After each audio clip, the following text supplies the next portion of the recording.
It was the voice. We had been out the previous summer, in the fall, stepping out with some friends and stuff, thinking, okay, we're just a little hoarse, baseball playoffs were on, at that time too, screaming at the TV, why? And last January, we started noticing that it would come and it would go back from June of the previous year. It'd kind of come and it would kind of go. And then come about on July, February, we noticed that there was no longer coming and going. It had went to where basically just a whisper. And we held out hope, well, it can't be nothing, because there was no other. I was still coming to work, still leaving at 2 a.m, still throwing pipe around, and no other symptoms. No other symptoms. Other than the voices with a whisper. We realized it had gone on so long at that point that we kind of felt in our heart that something might be wrong. So we went back in and saw Dr. Garcia, and he's like, yeah, definitely cancer. He said, so this is what we're going to do. We're going to have to do a little minor surgery here. And at this time, it had spread to the lymph node, was starting to get a tumor up in here. And he said, I'd like to biopsy that, but I want to get inside that. So we're going to have a minor surgery, and we're going to have to put you out, intubate you, so we can go through the intubation tube to get closer. And apparently, when they did that, it came out, and they had called Rebecca and told her, he said, it is malignant, and it's worse than what we thought. So he had pushed immediately for a complete total laryngectomy. And we're like, whoa, this is a big thing. This is like, he says, yeah, there'll be nothing that you're used to doing. So we mulled it over, and we had another appointment with him later, and we come in, and he says, we talked it over again. He said, there is one option, and one option only.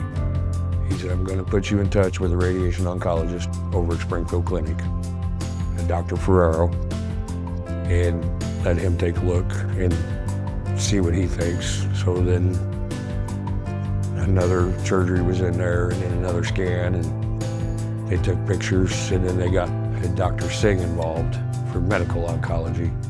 He called us back to let us know. He said, I believe with the pictures I got, I believe you're a candidate to go ahead and go through this. And I think we can be successful with it. To say that you'll be cancer-free, I can't promise you that, but I believe chances are good. We made the choice. Let's do it. Go ahead, let's see what they got to offer. And it was a regimen of radiation every day of the week, except for Saturday and Sunday. And then the medical oncologist talked to us about what medicine he was going to use. And he says, this is normally a come and get a treatment, take 2 weeks off, come and get a treatment, take 2 weeks off. But I'm going to ask you to take that treatment every week for the 15 treatments. And he said, and it's not pretty, it's the old gold standard cisplatin. He said, we'll see where we go. Well, that's how we started to foray into the journey of the attack part of letting them do what they needed to do. It's the small things that you don't even think about. Our daughter's getting married. He didn't have a voice. He was afraid he was going to lose it all. Do we leave a message, for the reception? Do we, just the normal things. The one thing that he kept saying is, Mom, he called. He said, Mom, I don't want it to be that I can't tell you I love you. It's those little things that you take for, that you don't.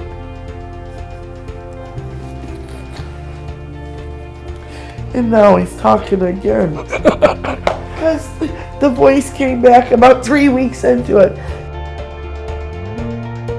So we walked in there, and we walked into the room, and he was sitting back against the wall with his foot up on the wall, and he's just sitting there smiling.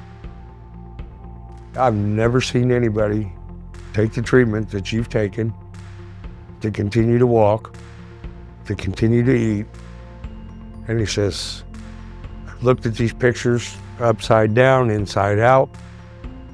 I don't even see a margin left. It is truly a blessing that Dream for the Cure has come about, and I'm just so proud to be reaching so many different people. So many lives will be changed. I will never be able to express the gratitude for the family that we have here.